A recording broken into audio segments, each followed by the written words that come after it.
Hello student, my name is Madhu Bhalla. This is topic is law of motion part 2. First part already upload है।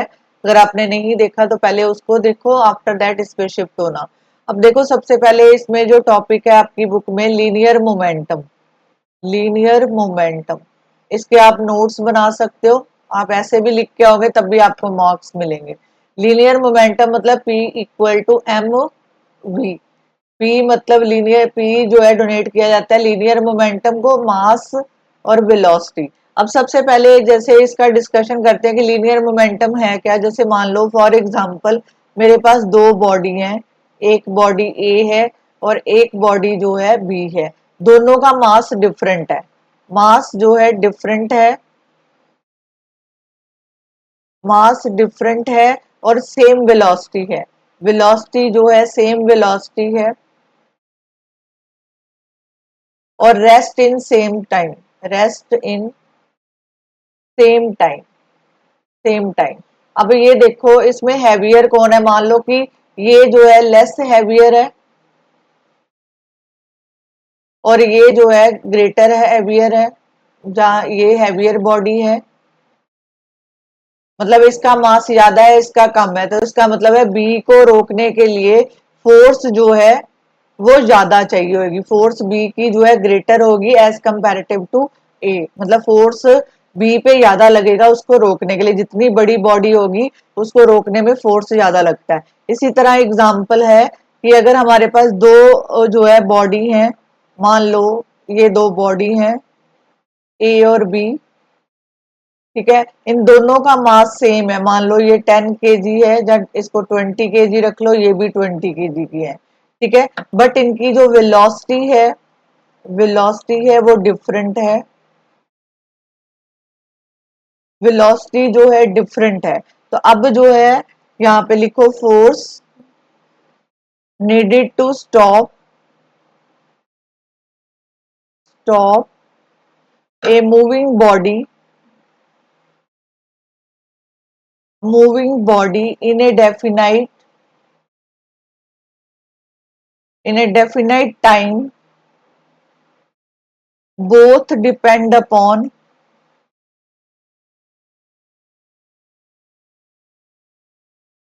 mass of body।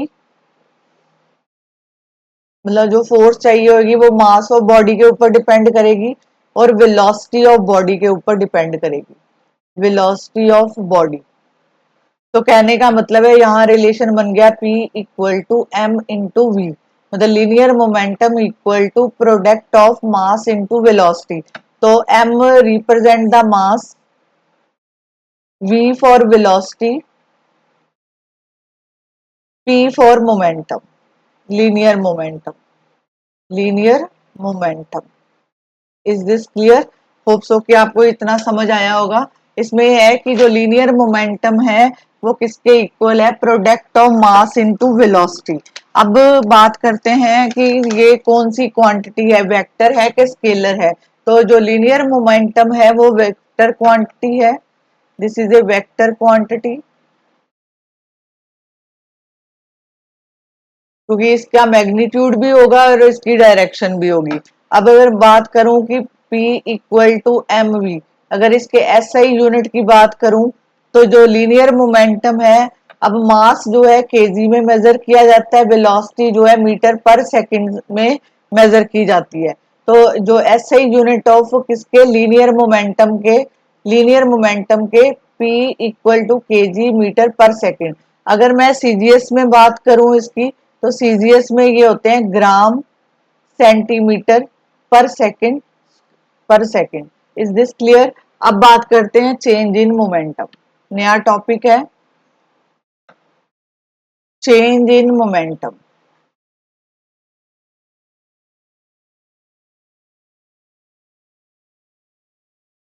Change in momentum मतलब delta P equal to delta M V, delta M V, इसको number 1 रख लो। अब ये जो delta है वो represent करता है स्मॉल चेंज। मतलब अगर कोई चेंज कर रहे हो तो उसमें स्मॉल चेंज आ रहा है तो उसको जो है बोलते हैं डेल्टा। अब if mass is if mass is constant, अगर मास कांस्टेंट है तो हम उसको लिखेंगे डेल्टा पी, मास बाहर आ जाएगा डेल्टा वी, तो स्मॉल चेंज वेलोसिटी में ही चेंज होगा। नंबर सेकंड, अब देखो जो एटॉमिक पार्टिकल है, atomic particle moving with velocity comparable किसके साथ होएगी, वेलोसिटी ऑफ लाइट के साथ, comparable to the velocity of light.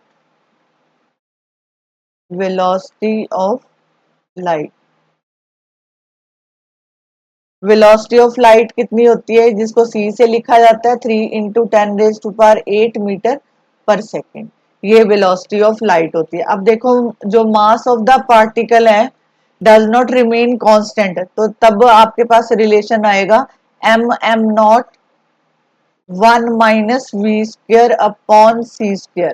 ठीक है, m0 जो है वो रिप्रेजेंट करता है mass of the particle when it is rest. तो यहाँ पे जो वेलोसिटी होएगी v = 0, तो हम जो है ये नहीं लिख सकते, we can not right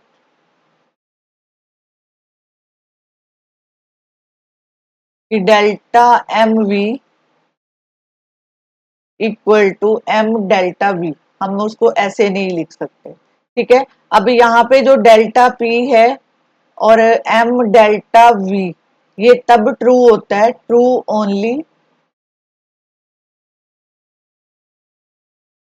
only if v of moving particle moving particle जो है lesser the velocity of light.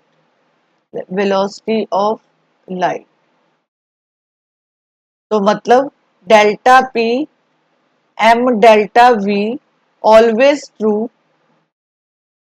Always true इधर मास जो है वेरी करेगा, mass varies when velocity v is comparable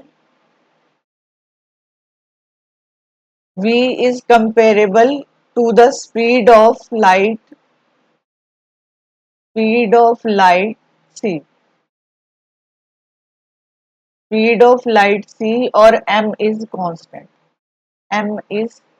constant, ये तब ट्रू होगा। अब बात करते हैं आगे, rate of change of momentum, इसका डेरिवेशन आपको पूछा जाता है पेपर में, तो वो लिखो रेट ऑफ चेंज ऑफ, इसको आपने लिखना कैसे, मैंने सारा लिख के दूंगी, rate of change of momentum,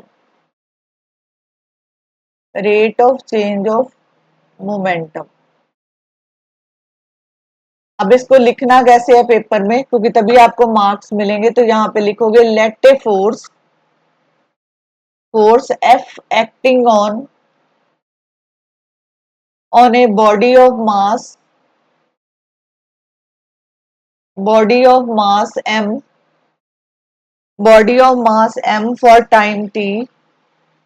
for time t due to which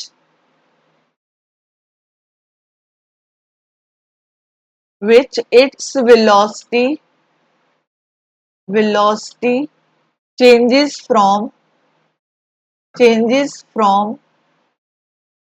u to v। ठीक है, अब इनिशियल मोमेंटम जो है उसको p1 से लिखा जाता है, initial momentum equal to mu, और फाइनल मोमेंटम जो है mv से लिखा जाता है। तो यहाँ पे जो है आपके पास चेंज इन मोमेंटम आया, change in momentum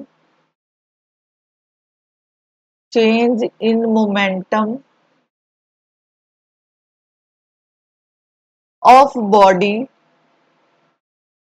in t second तो ये आप लिखोगे m we minus m u, m u. तो हम इसको ऐसे भी लिख सकते हैं, एम कॉमन निकाल लो, वी माइनस यू। अब rate of change of momentum, rate of change of momentum, तो ये आ गया चेंज इन मोमेंटम,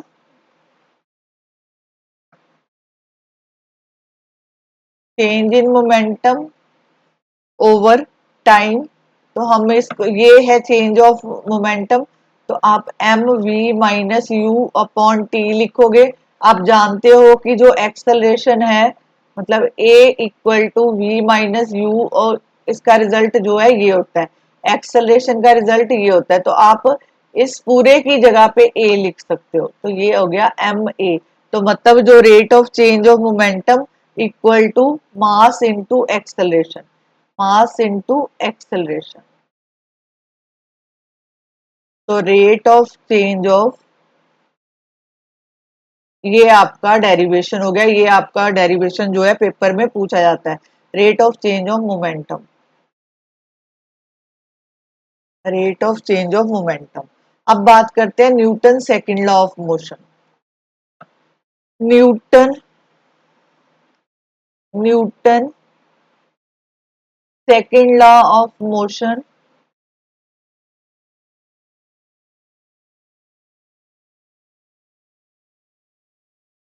इसमें क्या, Newton second law of motion हमें ये कहता है कि force directly proportional to mass होती है, और force directly proportional to acceleration होती है। इन दोनों को फ्रॉम 1 और 2, तो फोर्स जो है directly proportional to mass into acceleration. Proportional इसको खत्म करने के लिए हम इसकी जगह पे के लिखते हैं। के का मतलब होता है K is constant, K is constant. अगर इफ के इक्वल टू 1 है तो इसका मतलब है F equal to M A. ये इसका रिलेशन आ गया, force equal to mass into velocity. अब इसके यूनिट्स लिखेंगे। हमारे पास रिलेशन है F equal to M A, ठीक है। अब इसके ऐसे यूनिट अगर मैं लिखूं, तो आपको पता है फोर्स के यूनिट जो है न्यूटन होता है, मास के जो यूनिट होते हैं वो केजी में होते हैं, और एक्सेलरेशन के जो यूनिट होते हैं वो मीटर पर सेकंड स्क्वायर। तो मतलब बना कि 1 Newton equal to 1 KG metre per second square. ये आपका रिलेशन आ गया ऐसे यूनिट। अगर मैं इसको सीजीएस यूनिट में लिखूं, तो ये वन जो है फोर्स जो है उसमें डाइन में मापी जाती है, मतलब रिलेशन यही रहेगा, फोर्स जो है डाइन में मापी जाती है, और ये मास जो है यहाँ पे 1 ग्राम, और acceleration 1 centimetre per second square. तो मतलब ये आ गया 1 dyne equal to 1 gram centimetre per second square. Is this clear? अब बात करते हैं रिलेशनशिप बिटवीन, ये इंपॉर्टेंट टॉपिक है, आपके पेपर में पूछे जाते हैं। Relationship,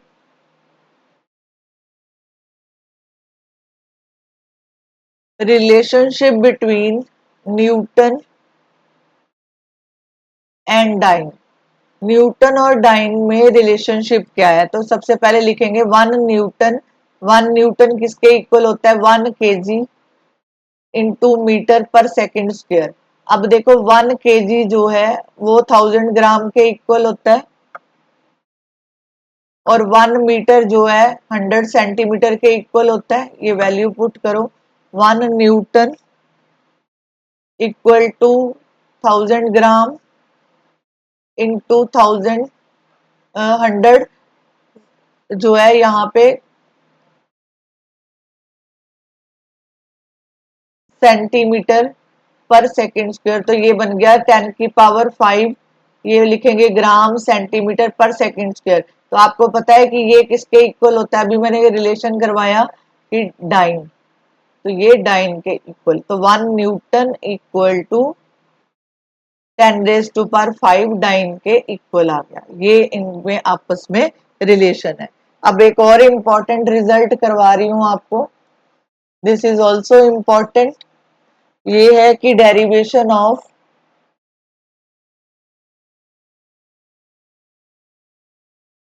first law of motion,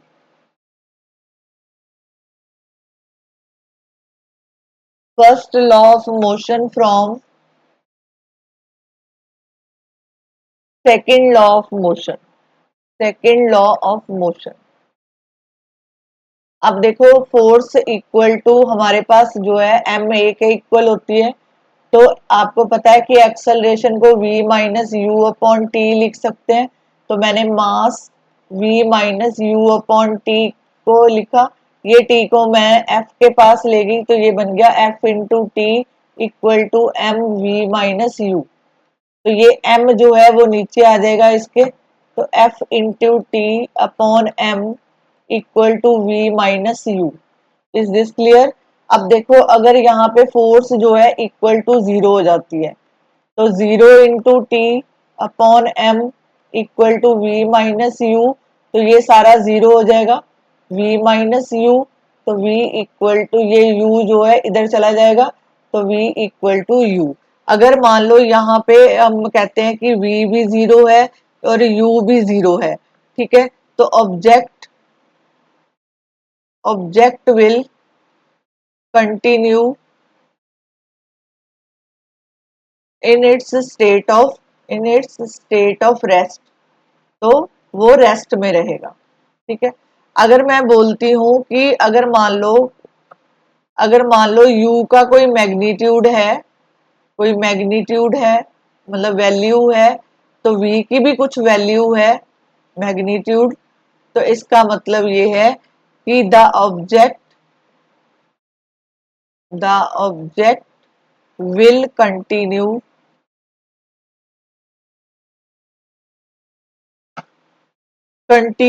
in its uniform uniform state of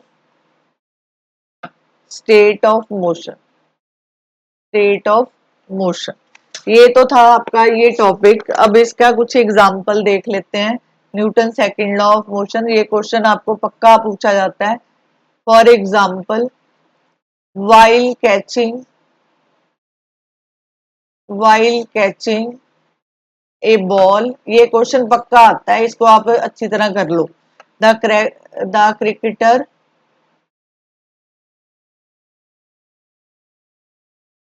withdraw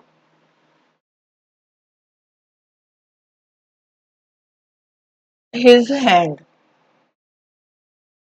जैसे मान लो फॉर एग्जाम्पल ये बॉल आ रही है काफी स्पीड से, तो यहाँ पे आप हो, तो आप जो है जैसे आप अपने हाथों को अगर पीछे की तरफ लेके जाते हो, ये देखो यहाँ पे आप खड़े हो, तो आप अपने हाथों को अगर नीचे की तरफ लेके जाते हो तो टाइम ऑफ इंटरवल बढ़ जाता है। अगर अगर आप सीधा यहाँ पे इसको कैच करने की कोशिश करोगे, मान लो यहाँ पे आप खड़े हो, यहाँ से बॉल आ रही है, तो अगर आप अपने हाथों को ऐसे सीधा पकड़ोगे तो ये बॉल ना तो आपके हाथ में आएगी बल्कि आपको इंजर कर सकती है। लेकिन अगर आप ये बॉल जो आ रही थी, अगर आप इसका जो है टाइम पीरियड बढ़ा देते हो, मान लो आप अपने हाथों को नीचे की तरफ ले जाते हो, तो टाइम इंटरवल बढ़ गया। टाइम इंटरवल बढ़ने से वेलोसिटी जो है डिक्रीज हो गई। तो वेलोसिटी जब डिक्रीज होएगी तो इसकी स्पीड भी कम होएगी, तो ये जो है आपके हाथों को हर्ट नहीं करेगा। ठीक है, एक तो ये एग्जांपल, और ये पेपर में पक्का पूछा जाता है, इसको आप अच्छी तरह रिवाइज कर लेना। ठीक है, अब इसके बाद जो है एक पूछा जाता है कि व्हेन द ग्लास वेसल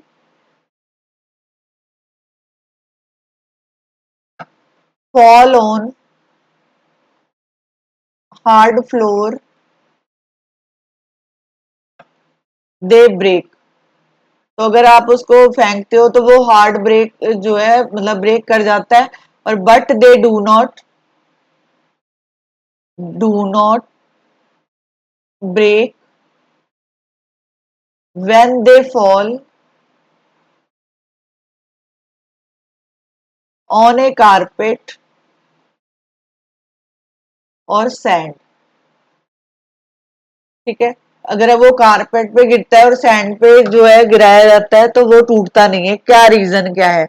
तो जब आप जो है उसको ऊपर से फेंकते हो तो वहां पे जो है वेरी शॉर्ट टाइम जो है it come to rest almost instantly, मतलब एकदम से वो रेस्ट में आने की कोशिश करता है in a very short interval of time, very short time. तो वहां पे लार्ज फोर्स जो है काम करती है, large force is exerted,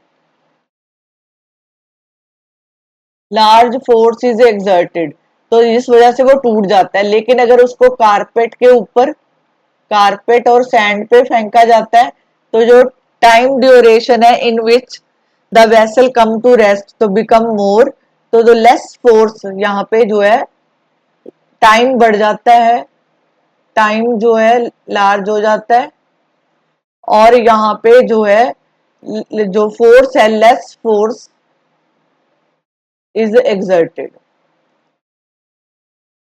exerted, तो इसलिए ये ब्रेक नहीं करता। ये जो मैंने अभी एग्जांपल कराया ये भी इंपॉर्टेंट है, आप इसको भी रिवाइज कर सकते हो। ठीक है, इसका मेन रीजन मैंने आपको बता दिया। बाकी अगर आपको ये वीडियो अच्छा लगता है तो आप अपने फ्रेंड्स के साथ शेयर करो, वीडियो को लाइक करो, और जो है मेरे चैनल को सब्सक्राइब करो। थैंक यू वेरी मच, मिलते हैं नेक्स्ट वीडियो में। हमने पहले किया था कि लॉ ऑफ मोशन में सेकंड लॉ ऑफ मोशन पढ़ा, second law of motion,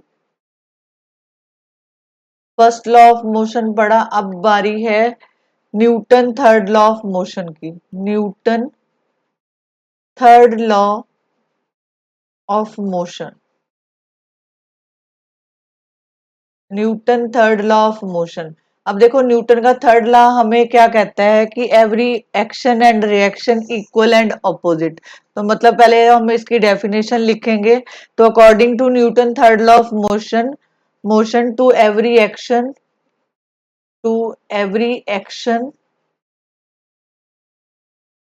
there there is always there is always an equal and opposite reaction। Newton का थर्ड लॉ ये कहता है कि एवरी एक्शन का ऑपोजिट रिएक्शन भी होता है, ऑपोजिट ऑपोजिट रिएक्शन। मान लो आप किसी से चिल्ला के बात करते हो तो आपको पता है कि आगे आपको भी चिल्ला के आंसर मिलेगा, तो दैट मीन न्यूटन का थर्ड लॉ है। अगर आप किसी को स्लैप करते हो तो वो भी आपको स्लैप करता है, तो दैट मीन वो एवरी एक्शन का रिएक्शन भी होता है, ऑपोजिट रिएक्शन भी होता है। न्यूटन का थर्ड लॉ यहाँ पे अप्लाई होता है। अगर आप किसी को डांटते हो तो आपको अगर वो भी आपके ऊपर चिल्ला के बात करेगा तो वो भी जो है न्यूटन का थर्ड लॉ अप्लाई हो गया कि every action there is always an equal opposite reaction. अब इनकी एग्जांपल्स की बात करते हैं। सबसे पहले कि पुशिंग ए वॉल, पुशिंग ए वॉल, पुशिंग ए वॉल। मान लो ये वॉल है, अगर आप इसके ऊपर जो है फोर्स लगाते हो तो आपको ये फील होगा कि ये वॉल भी आपके ऊपर फोर्स लगा रही है। तो दैट मीन ये जो है कहने का अपने मतलब पाम से, आप अपने पाम से, हाथों से अगर इस दीवार को जो है प्रेस करते हो तो आपको ऐसा फील होगा कि दीवार भी आपको प्रेस कर रही है। तो ये है न्यूटन का थर्ड लॉ। ठीक है, अब एक और एग्जांपल देते हैं। ठीक है, motion of boat away from away from the shore, sure. जैसे मान लो ये कोई बोट है, तो यहाँ पे पानी है, अगर आप यहाँ पे जो बोट को पहले बांधा जाता है, फिर आप यहाँ से ऊपर जो है बोट के ऊपर चढ़ते हो। अगर आप बोट को पकड़ के ना रखें तो आपका पैर जो है फिसल सकता है, आप पानी में गिर सकते हो। तो कहने का मतलब है कि जैसे ही आप कोई बोटमैन जो है want to move the boat away from the shore, he pushes the shore with the with his oar, मतलब जो है वो ओर के साथ उसको पीछे की तरफ धकेलता है। The shore pushes the boatman away with an equal and opposite force. ठीक है, अब जैसे जो है अगर मान लो मैं आपको एग्जांपल दूं यहाँ पे, अवे फ्रॉम द शोर, अगर मैं एग्जांपल दूं firing A bullet, firing firing A bullet from a gun, from a gun, जब गन से बुलेट चलाई जाती है तो झटका लगता है। तो कहने का मतलब है कि जब आप फोर्स एक्सर्ट करते हो बुलेट के ऊपर तो गन एक्सपीरियंस रिकॉइल। तो मतलब ये जो है अगर जैसे गन को चलाते हैं तो गन आपको, जैसे मान लो यहाँ पे गन है तो ये शूट कर रहे हो तो ये गन आपको पीछे की तरफ धकेलती है, तो मतलब गोली जो है आगे निकल जाती है और आपके पीछे जो है, जैसे गन को शोल्डर पे रखा जाता है, गन को शोल्डर पे इसीलिए रखा जाता है क्योंकि एवरी एक्शन का रिएक्शन भी होता है। कहने का मतलब है जब मैन फायर करता है बुलेट फ्रॉम ए गन तो फोर्स एफ इज एक्सर्टेड, वो जो ये फोर्स लगती है तो फोर्स इस तरफ लगेगी और झटका पीछे की तरफ लगेगा, रिएक्शन जो है पीछे की तरफ आता है। तो गन एक्सपीरियंस रिकॉइल। ठीक है, अब अगर मैं रॉकेट मोशन की बात करूं, for example rocket motion, rocket motion, कोई रॉकेट है तो रॉकेट को जब जैसे ये मान लो कोई रॉकेट है,